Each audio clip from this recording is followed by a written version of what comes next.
Hola a todo el mundo. Qué bueno teneros por aquí para esta nueva explicación. A ver, hoy vamos a sumergirnos en un tema que literalmente está diseñando el mundo en el que todos vamos a vivir mañana. Hablamos de las proyecciones y las políticas demográficas. Muchas veces vemos la demografía como una simple lista de números aburridos en un libro de texto, ¿verdad? Pero nada más lejos de la realidad. Esos datos son, básicamente, el código fuente de nuestra sociedad. Todo, desde las calles por las que vamos a caminar, hasta los trabajos a los que vamos a poder aspirar, está programado por estos números. Así que vamos al lío.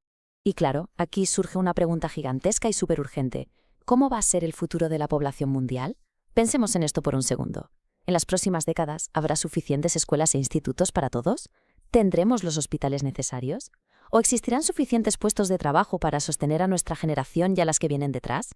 Para responder a todo esto, necesitamos entender cómo nos movemos, cómo crecemos y qué decisiones se toman desde arriba. Para no perdernos, esta será nuestra hoja de ruta de hoy. 1. El futuro de la población. 2. Los indicadores del cambio. 3. La estructura poblacional. 4. Las políticas demográficas. Y 5. La construcción de nuestro futuro. Empezamos con el punto 1, el futuro de la población. Vamos a sentar la base de todo esto. El concepto estrella de hoy son las proyecciones demográficas. Básicamente son estimaciones sobre cómo será el tamaño y la composición de la población en el futuro. Es como intentar predecir el mañana, pero basándonos en 3 pilares súper sólidos: la mortalidad, la fecundidad y las migraciones. Ahora, lo realmente fascinante no es la teoría, sino para qué sirve todo esto. Estas estimaciones son, sin exagerar, absolutamente cruciales para sobrevivir. Sin ellas, sería imposible que un país pudiera planificar la salud, la educación, la vivienda o el empleo. Son literalmente la brújula del desarrollo de cualquier sociedad. Pasamos a la sección 2, los indicadores del cambio. Aquí vamos a ver las causas reales que alteran nuestro tamaño poblacional. Fijaos en este contraste brutal. A finales del siglo XX, a nivel mundial, la media era de unos 5 hijos por mujer. Eran esas familias súper numerosas de las que seguramente nos hablen nuestros abuelos. Pero la cosa cambia drásticamente. Las proyecciones nos dicen que para mediados del siglo XXI, esa cifra se va a estabilizar en unos 2 nacimientos. ¿Y por qué este bajón tan tremendo? Pues está directamente vinculado al uso de métodos anticonceptivos y, muy importante, a la inserción de las mujeres en el mundo laboral y político. No es solo un número, es un cambio social gigantesco que transforma nuestro mundo por completo. Y curiosamente, mientras nacen menos personas, los que nacen viven muchísimo más. Hemos dado un salto global increíble en la esperanza de vida. A mediados del siglo XX, la media era de apenas 47 años. ¡47! En el año 2000 ya saltamos a los 66 años. Y atención, porque para el 2050 se espera que rondemos los 77 años. Además, un dato súper curioso: en casi todos los países las mujeres viven entre 2 y 3 años más que los hombres. Todo esto es un triunfo total de la medicina, por supuesto, pero también nos pone sobre la mesa el reto de cómo vamos a cuidar de una sociedad que vive más años que nunca. Nos adentramos en la sección 3, la estructura poblacional. Vamos a ver el efecto directo de todo esto en las distintas edades. Si analizamos los grupos de edad de este siglo, las tendencias son súper claras. La población infantil, los peques de 0 a 14 años, se mantiene estable, no hay grandes picos ahí. En cambio, el grupo de 15 a 64 años, que somos los jóvenes y adultos, muestra un crecimiento bastante significativo.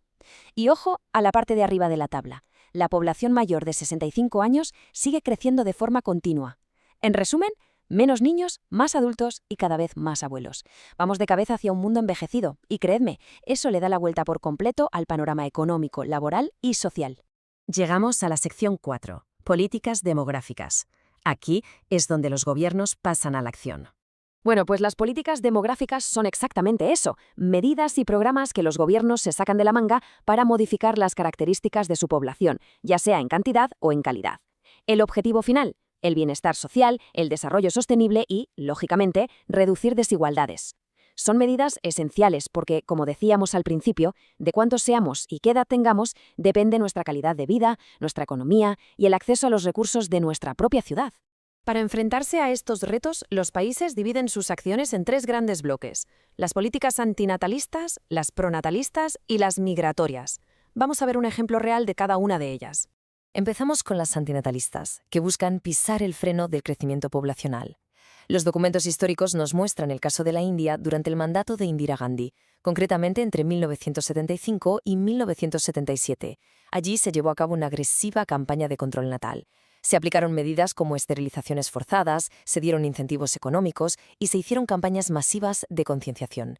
Es el ejemplo histórico exacto de cómo un Estado intervino de forma muy radical para intentar frenar una explosión demográfica.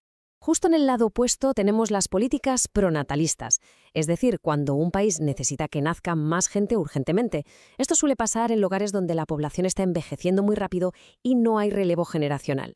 Tenemos casos como Hungría, Japón o Suecia. Allí, los gobiernos intervienen ofreciendo dinero directamente, beneficios económicos, subsidios y ayudas a las familias para animarlas a tener más hijos y así sostener su sistema a largo plazo. Y el tercer gran bloque es la migración. ¿Cómo regulan los países quién entra y quién sale? Aquí hay dos enfoques clarísimos. Por un lado están los países que abren puertas porque necesitan mano de obra.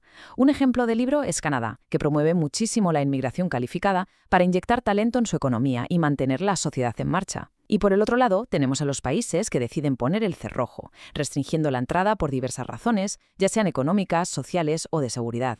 Al final, la migración es la herramienta más rápida que tiene un gobierno para cambiar su estructura demográfica casi de un día para otro. Eso sí, todo depende del lugar del mundo en el que nos encontremos.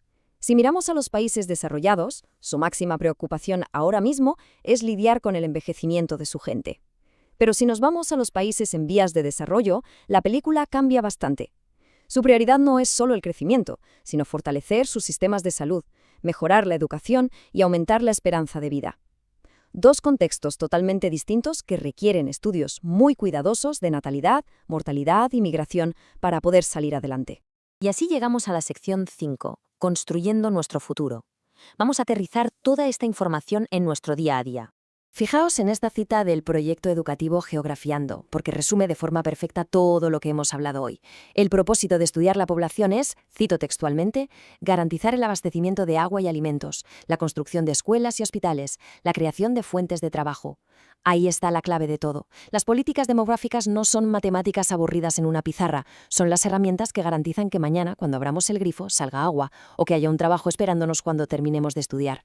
Así que, para terminar, quiero dejaros con esta reflexión dándos vueltas en la cabeza. ¿Cómo van a transformar las decisiones demográficas que tomamos hoy el futuro de nuestra sociedad? Porque cada estadística de la que hemos hablado hoy está, literalmente, construyendo nuestra mañana. Las decisiones actuales se convertirán en los institutos, los hospitales y los trabajos del futuro. Es absolutamente vital que sigamos haciéndonos estas preguntas. Nos vemos en la próxima explicación.